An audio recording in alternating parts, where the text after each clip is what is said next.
Iran, Israel, America युद्धामुळे अवघं जग वेठीस धरलंय। नैसर्गिक गॅस पासून ते इंधन पुरवठ्यावर मोठा परिणाम याचा झालेला आहे आणि त्याचे चटके आता भारताला सुद्धा बसायला सुरुवात झाली आहे। राज्यातील अनेक जिल्ह्यांमध्ये गॅस सिलेंडरसाठी सर्वसामान्य नागरिकाला भर उन्हात रांगेत उभं राहावं लागतंय। अनेक शहरातील गॅस एजन्सी समोर ग्राहकांनी अक्षरशः ठिय्या मांडलाय। लांबच लांब रांगा लागलेल्या आहेत। वेळेवरती सिलेंडर येत नसल्याने कुणी ऑफिसला दांडी मारतंय तर कुणी घरातली कामं बाजूला सारून रांगेमध्ये उभं राहू लागलंय। घरातील आबालवृद्धांपासून ते अनेक जण गॅस सिलेंडरसाठी रांगेत उभे ठाकलेत। या प्रकरणी राज्य सरकारने तातडीने उपाययोजना करावी आणि गॅस तुटवड्यावरती मार्ग काढण्याची मागणी सध्या नागरिकांकडून करण्यात येते। मुंबई असो की पुणे, नागपूर असो की छत्रपती संभाजीनगर, आज या ठिकठिकाणी सध्या हीच परिस्थिती आहे। आता यावर सरकार नेमका तोडगा काय काढतं हे सुद्धा पाहणं तितकंच महत्त्वाचं ठरणार आहे। सध्या राज्यभरामध्ये अशाच पद्धतीच्या रांगा लागल्याचं चित्र आपल्याला पाहायला मिळतंय। राज्यामध्ये गॅसचा तुटवडा निर्माण झालेला आहे। प्रशासन सुद्धा हतबल झालंय आणि याच पार्श्वभूमीवरती अनेक हॉटेल व्यावसायिकांवरती सुद्धा टांगती तलवार आलेली आहे। हॉटेल बंद करण्याची वेळ या हॉटेल व्यावसायिकांवरती ओढवलेली आहे। आखाती युद्धामध्ये सध्या भरडला जातोय तो म्हणजे सर्वसामान्य भारतीय। या भारतीयांसमोर सध्या मोठं आव्हान या सगळ्या छोट्या मोठ्या गोष्टींचं आता उभं ठाकलेलं आहे।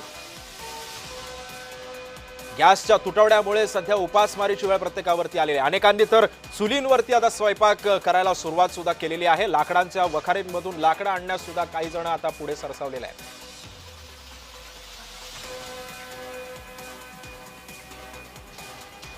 आणि सध्या राज्यामध्ये काय परिस्थिती आहे या संदर्भामध्ये बोलण्यासाठी मी आता सर्वप्रथम आधी नागपूरला जाणार आहे। माझा सहकारी तेजस मोहतरे आपल्या सोबत आहे।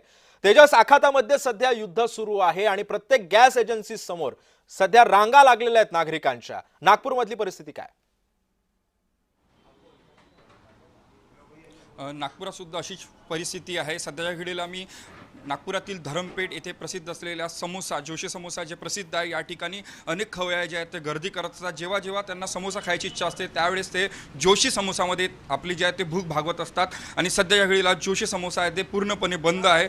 स्थिती जर बघितलं असेल तर या ठिकाणी जे आहे ते सिलेंडर आहे आणि ज्या हॉटेलमध्ये नेहमी गर्दी असते, खवय्ये जे आहे ते गर्दी करत असतात। दही समोसा असेल, कचोरी असेल, हे येथे येऊन बसत असतात आणि त्याच ठिकाणी आता जे खुर्च्या आहेत ते संपूर्ण जे या ठिकाणी खाली आहेत आणि त्यामुळे जे आहेत ते कालपासून जे जोशी समोसा सुद्धा आहे बंद करण्यात आलेले। अनेक खवय्ये जे आहेत ते येतात आणि विचारतात आम्हाला समोसा हवा, मात्र त्यांना समोसा या ठिकाणी मिळत नाही। त्यामुळे तिसरी पिढी जी आहे ते जोशी जे आहेत ते समोसा बनवत असतात। मात्र कोरोनानंतर जे आहे ती परिस्थिती एकूणच बदललेली आहे। कोरोनानंतर त्यांच्यावर दुकान बंद केलं होतं। त्यानंतर जर बघितलं असेल तर परिस्थिती वेगळी झाली आणि आज जे आहे त्यांना पुन्हा एकदा दुकान बंद करण्याची वेळ आली आहे। म्हणजेच समोसा जे आहे ते शटर जे आहे ते बंद करण्याची वेळ आलेली आहे। आपल्यासोबत जोशी जे आहेत त्यांच्यासोबत आपण बातचीत करण्याचा प्रयत्न करूया।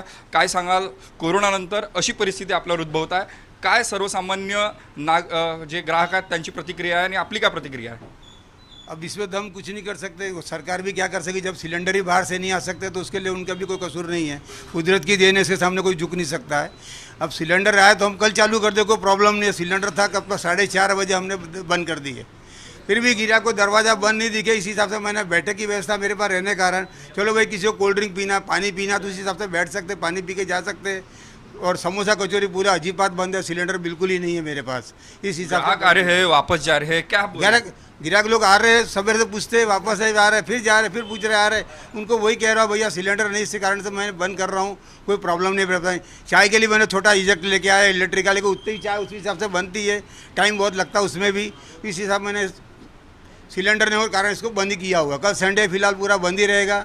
सोमवार तक अगर कुछ गुंजाइश हो जाए, सोमवार मंगलवार तक गवर्नमेंट की तरफ से कि भाई चलो कुछ पूर्ति करो इनको, तो हम व्यवस्था करके हम तैयार आहे आगे इसके बट खोलने के लिए, कोई प्रॉब्लेम नहीं हमें। आपण काही खवय्ये आहेत जे वाट एका अर्थानं बघत आहेत, फक्त आता त्यांना आता चायच्या एका अर्थानं आस्वाद घ्यावा लागेल ज्या ठिकाणी समोसा आणि कचोरी खायला ते येत होते। काय सांगाल, समोसा खायसाठी ही नागपूर मधली परिस्थिती अतिशय बोलकी आहे। हॉटेल व्यावसायिकांमध्ये सुद्धा आता नाराजीचा सूर उमटतोय।